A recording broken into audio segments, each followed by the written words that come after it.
Hello, AP Government. Welcome to our review of Unit 4 in preparation for the AP exam. Unit 4 was our longest unit. It's where we spent probably 80% of our course because it covered all of the branches of government. For that reason, I'm going to break this unit up into 3 different presentations. This first one that we're going to go over just covers the presidency. Particularly if you were out on Monday taking the AP psychology exam, it's really important that you go over this material.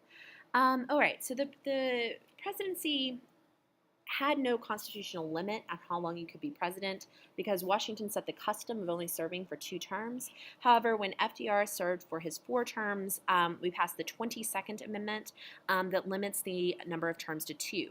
And remember, I always say that I remember the 22nd Amendment because it has 2 in it. So the qualifications, you must be a natural-born citizen, 35 years of age, and reside in the country for at least 14 consecutive years before the election.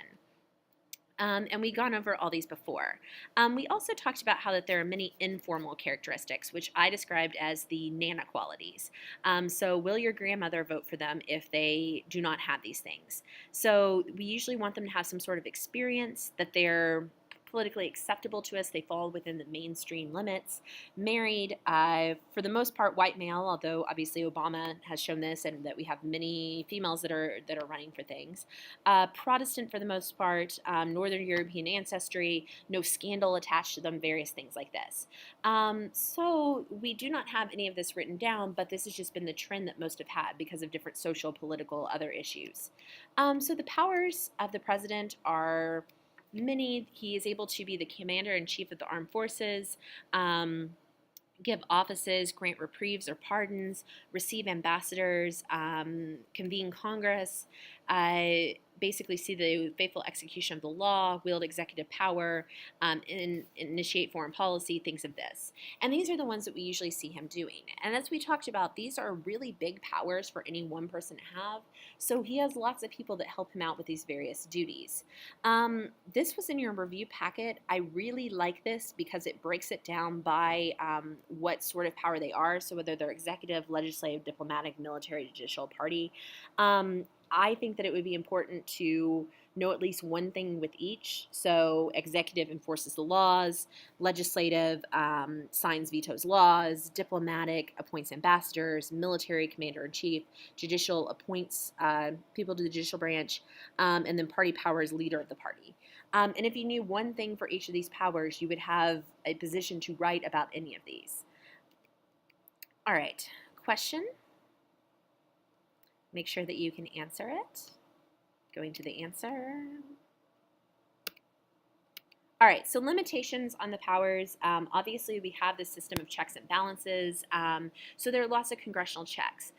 They can override the presidential veto. He can set the budget, but they're the one that funds the budget, so they don't have to. They can impeach him if they do not like what he is doing. They have approval over all of his appointees, things like this. Also, the judicial branch can check him. If he does an executive action, they can say whether or not it's the case. Think Cormasu versus the United States, right? Executive Order 9066. They raise a point that maybe this should not be a case, should not be allowed because it's depriving people of the civil liberties. Supreme Court hears it. He ends up ruling in favor of Roosevelt. However, this was a practice that was there. Political checks, like we, the public, through public opinion, media attention, popularity, check the power of the president. And, you know, they check his approval ratings like pretty constantly to see whether or not people are liking or not liking whatever it is that the president is doing. Okay, question? Make sure you can answer it. Okay, question? Be sure you can answer it. All right, so Article 2 of the Constitution establishes many responsibilities. If he is somehow like disabled or dies or needs to be succeeded, the vice president is the one who will carry out this. The 25th Amendment really solidifies this. The vice president becomes president, and the president can nominate a new vice president if the houses both agree. If the president does something that we do not like, we can impeach or remove him. So basically, if he commits treason, high crimes, misdemeanors, bribery, something like this, we are allowed to remove him from office. Once trial charges are brought, the Senate holds a trial, Chief Justice of the Supreme Court presides, and you need a two-thirds vote. So there have been many presidents who, like we have thought about this, like think Andrew Johnson, Clinton, things like this, but no one has actually been impeached. The Electoral College system, know it, understand how it works. 12th Amendment's really what like sets it in place and has it work. You need that magic number of 270 in order to win the election. If you don't reach that, the House votes. Think about the election of 1824 and other elections like that.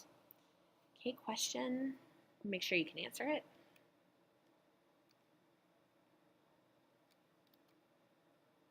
Okay, this is a example of a free response question talking about the Electoral College and the winner-take-all system.